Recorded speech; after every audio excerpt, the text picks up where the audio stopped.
গুজরাট দিল্লিকে 10 উইকেটে হারিয়ে অনেক বড় রেকর্ড করে ফেললো। আইপিএলের ইতিহাসে যে কাজটা কেউ কোনোদিনও করতে পারেনি এবং সেই কাজটা গুজরাট টাইটান্স আজকে দিল্লির বিপক্ষে করে নিল এবং 200 রানের চেসটাকে মাত্র বিনা উইকেট হারিয়েই 19 ওভারে কমপ্লিট করে ফেললো। দিল্লি প্রথমে ব্যাটিং করে 199 রান করেছিল এবং 200 রান টার্গেট দিয়েছিল গুজরাট টাইটান্সকে, এবং সেই রানটা চেস করতে নেমে গুজরাট টাইটান্স একটাও উইকেট হারালো না এবং 0 উইকেটে 19 ওভারে সেই রানটাকে চেস করে নিল এবং দিল্লিকে 10 উইকেটে হারিয়ে দিল। এটাই সব থেকে বড় রেকর্ড করে ফেললো গুজরাট টাইটান্স। আইপিএলের ইতিহাসে কোনোদিনও বিনা উইকেটে 200 রান কেউ চেস করতে পারেনি, কোনো দল পারেনি এখন পর্যন্ত, কিন্তু আজকে গুজরাট টাইটান্স সেই কাজটা করে দিল এবং অনেক বড় রেকর্ড করে ফেললো এবং রেকর্ডটা নিজের নামে করে নিল। আইপিএল 2025 সালে 3টে দল কোয়ালিফাই করে গেল প্লে অফের জন্য। 1 নম্বর হচ্ছে গুজরাট টাইটান্স, পয়েন্টস টেবলে 1 নম্বরে চলে গেল 18 পয়েন্ট নিয়ে এবং কোয়ালিফাই করে গেল প্লে অফের জন্য। 2 নম্বরে 12 ম্যাচে 17 পয়েন্ট নিয়ে আরসিবি দলও কোয়ালিফাই করে গেল প্লে অফের জন্য, এবং পাঞ্জাব কিংসও 12টা ম্যাচে 17 পয়েন্ট নিয়ে কোয়ালিফাই করে গেল প্লে অফের জন্য। তো 3টে দল আমরা পেয়ে গেলাম প্লে অফের জন্য এবং একটা স্লট এখন বাকি আছে, যে স্লটটা হচ্ছে 4 নম্বরের। এই স্লটটা পাওয়ার জন্য 3টে দল এখন লড়াই করবে, একটা হচ্ছে মুম্বাই, একটা হচ্ছে দিল্লি আর একটা হচ্ছে লখনৌ সুপার জায়ান্টস, এবং এই 3টে দল লড়াই করবে 4 নম্বরের স্লটটার জন্য, এবং কে 4 নম্বর স্লটটা পাবে কয়েকদিনের মধ্যে আমরা জেনে যাব। কিন্তু আমার মনে হচ্ছে কি মুম্বাই ইন্ডিয়ান্স 4 নম্বরের স্লটটা নিয়ে নিতে পারে। তোমাদের কি মনে হয় কে পাবে 4 নম্বরের স্লটটা? অবশ্যই কমেন্ট করে জানাও। শুভমান গিল, সাই সুদর্শন অসাধারণ ইনিংস খেলেছেন আজকের ম্যাচে। আজকের ম্যাচের কথা কি বলবো, তারা তো এই আইপিএল 2025 সালে প্রত্যেকটা ম্যাচই একই কাহিনী চলছে তাদের। মনে হচ্ছে আমরা হাইলাইট দেখছি, প্রত্যেকটা ম্যাচে তারা অসাধারণভাবে শুরুয়াত করছে এবং প্রত্যেকটা ম্যাচে তারা ভালো খেলছে এবং তারা ম্যাচও জিতে যাচ্ছে। তো ওপেনিং পার্টনারশিপেই ম্যাচ জিতে যাচ্ছে গুজরাট টাইটান্স প্রত্যেকটা ম্যাচে, এবং মনে হচ্ছে কি এদেরকে আউট করা খুবই কঠিন কাজ, এবং আজকে দিল্লির বলাররা সবাই বল করে নিল কিন্তু কেউ আউটই করতে পারলো না আজকের ম্যাচে সাই সুদর্শন আর শুভমান গিলকে। সাই সুদর্শন সেঞ্চুরি করলো এবং নট আউট থাকলো, শুভমান গিলও 53 বলে 93 রান করলো এবং নট আউট থাকলো, এবং অসাধারণ ইনিংস খেললো এই দুজন। এদের যত তারিফ করবো ততই কম, কেননা এরা দুজন মনে হচ্ছে কি একে অপরের সাথে যুদ্ধ শুরু করেছে, কি তোর থেকে আমি বেশি রান করব, তুই আমার থেকে বেশি রান করতে পারবি না, এরকম ভাবে তারা কম্পিটিশন লাগিয়েছে নিজেদের মধ্যেই। অসাধারণ খেলছে ভাই এই দুটো প্লেয়ার, এবং 3টে দল এই আইপিএল 2025 সালে কোয়ালিফাই হয়ে গেল আজকের ম্যাচটা গুজরাট টাইটান্স জিতে যাওয়াতে।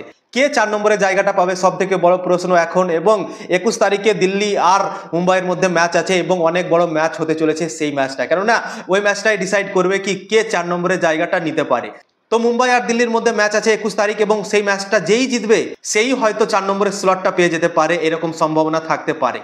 তো দেখা যাক 21 তারিখে কোন দল জেতে, দিল্লি জেতে না মুম্বাই জেতে। নিজের ঘরের মাঠে খেলবে মুম্বাই ইন্ডিয়ান্স, তো মুম্বাই ইন্ডিয়ান্সের চান্সটা অনেক বেশি এবং মুম্বাই ইন্ডিয়ান্স অনেকটা ফর্মেও আছে।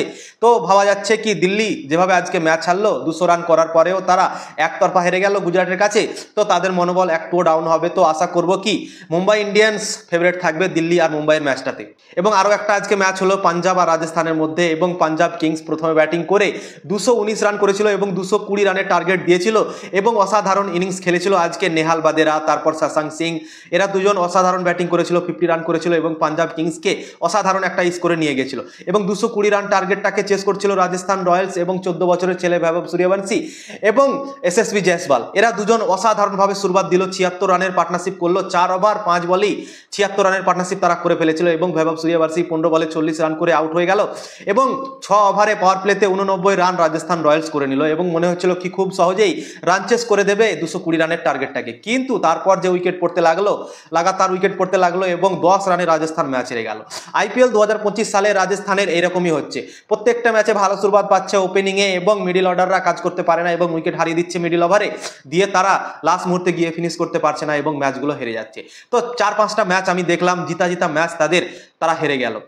তো রাজস্থান রয়্যালসের জন্য এই কাহিনীটা বদলাতে চাইছে না, প্রত্যেকটা ম্যাচে তাদের একই কাহিনী হচ্ছে, তারা একতরফা ম্যাচ হারছে না, তারা জিতা ম্যাচগুলো হেরে যাচ্ছে। তো প্রত্যেকটা ম্যাচই মনে হচ্ছে কি রাজস্থান রয়্যালস জিতে যাবে, কিন্তু লাস্ট মুহূর্তে গিয়ে তাদের কি যে হয়ে যাচ্ছে, হাত পাও মনে হচ্ছে ফুলতে লাগছে এবং তারা ম্যাচ হেরে যাচ্ছে। তো একই কাহিনী চলছে রাজস্থান রয়্যালসের, এবং আজকেও পাঞ্জাব কিংস আজকে হেরে যাচ্ছিল, যেভাবে পাওয়ার প্লেতে শুরুয়াত করেছিল রাজস্থানকে এই ম্যাচটা জেতার ছিল, কিন্তু আবার সেই লাস্টের দিকে ভুল করলো এবং মিডল ওভারে উইকেট হারিয়ে দিল 2-3টে, দিয়ে চাপের মধ্যে পড়লো এবং লাস্ট মুহূর্তে গিয়ে ফিনিশ করতে পারলো না এবং আবার একটা ম্যাচ হেরে গেল, জেতা ম্যাচ রাজস্থান রয়্যালস। তো দুটো ম্যাচ আমরা আজকে অসাধারণভাবে দেখতে পেলাম। একতরফা ম্যাচ জিতে গেল গুজরাট টাইটান্স, দিল্লিকে 10 উইকেটে হারিয়ে অনেক বড় একটা রেকর্ড নিজের নামে করে নিল আইপিএলে গুজরাট টাইটান্স, এবং পাঞ্জাব কিংস হারালো রাজস্থান রয়্যালসকে 10 রানে এবং তারাও কোয়ালিফাই করে গেল। তো 3টে দল কোয়ালিফাই করে গেল আইপিএল 2025-এর জন্য প্লে অফে, এবং একটা স্লট এখন বাকি আছে এবং একটা স্লট কে যে পাবে ভাই। আমার তো মনে হচ্ছে মুম্বাই ইন্ডিয়ান্স 4 নম্বরের স্লটটা পেয়ে যেতে পারে। তোমাদের কি মনে হয় কে 4 নম্বরের স্লটটা পাবে? অবশ্যই কমেন্ট করে জানাও।